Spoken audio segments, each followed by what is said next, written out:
watching Joe. I wonder if he's excited about today's movies. Well, a spy spoof and a charming independent film start on area screens this weekend. Yeah, we've got film critics Chuck and Pam joining us with a look at these movies. First, Mila Kunis and The Spy Who Dumped Me. I've been seeing lots of, them making the rounds. Who else is in this? Kate McKinnon. Oh, she's hysterical. Who else? Sam Hewn. He's from Outlander. Outlander fans are going to love seeing Sam Hewn.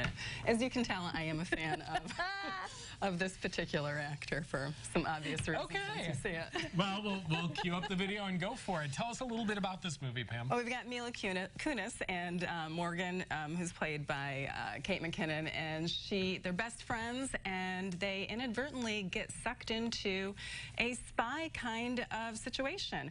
Mila's been dumped by her boyfriend of a year, Drew, played by Justin Theroux, and on his dying words, he says, "You must complete the mission."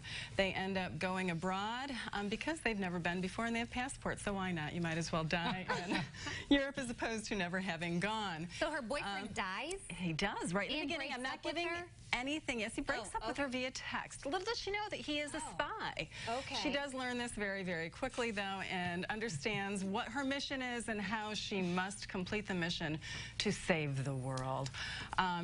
It's a fun movie. It's really pretty brutally violent. I had a lot of fun with this. At the core of this film is female friendships and how friends look after each other. They always have each other's backs. There's a different special kind of bond in this that you don't see in any other spy movie. There's lots of action, high-speed car chase scenes. Hugs, because that's what we do. We do give hugs. And as you can see, Sam Hewn is in this, and he plays a CIA operative. You never know who's a good guy, who's a bad guy. You don't really know until the very end. There are some slow moments in the film, and it did derail a little bit. Chuck is giving me that look. It does derail a little bit, but it does come back on track. I really enjoyed it, and I love the fact that it's about female friendships. So a great chick flick to go with the girls night out. I think so, definitely. So, but it doesn't sound like we'll be inviting Chuck. Okay, but Chuck can stay home. Well, and clearly based on the review here, he didn't laugh once. Oh my God! Mila Kunis and Kate McKinnon. Once. Come on, not funny at all. Kate McKinnon is too much. She steals everything she's in. It's like, look at me, look at me, look at me. It distracts you, gets you out of the story. I didn't laugh once. I was bored. This is crap. How did you feel about it, though? I'm really just okay, let me really tell you, okay? Wow. Awful.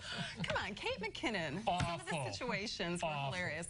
Melissa McCarthy. We got another better movie to talk about. All right, let's talk about that. Then. Maybe we need to have Matt and Pam switch seats. Yeah, next time, next week. Okay, all right. Okay. Yeah, Chuck gave that 1 star, Yeah. but Okay. clearly Pam thought it was not. Maybe 3 Identical Strangers is more up your alley. Okay, but I thought we were going to talk about something else. Okay, 3 Identical Strangers.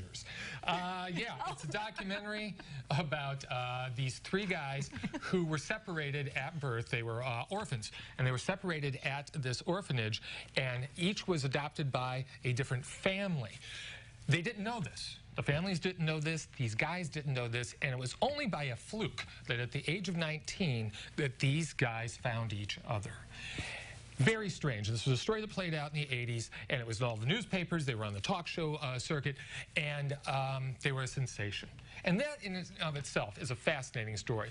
But then things get strange, because the families go back to the organization in which they adopted these kids from, and they start asking questions. Why was it that these 3 kids were separated? Why was it that we weren't told that the boy that I adopted had 2 brothers? Because I would have taken all 3 of them. It was a social experiment, wasn't it? Yeah. Well, I don't want to give too much away, but this thing takes an incredible dark turn. An incredibly dark turn. Something happened or happened to these guys that you would not expect would happen here, and it does not end well. This is an absolutely fascinating film.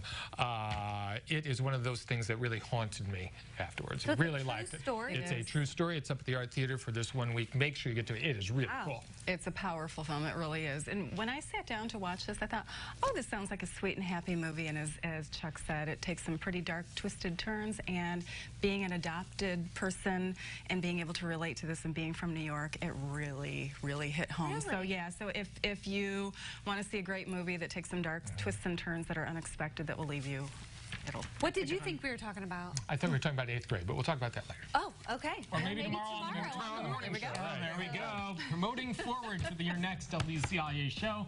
In the meantime, if you want to get a sneak peek of what Chuck and Pam are talking about, you can visit their Facebook page. It's Real Talk with Chuck and Pam. Check it out. We'll link to you over at CI Living's Facebook page as well. Thanks for being here. You bet.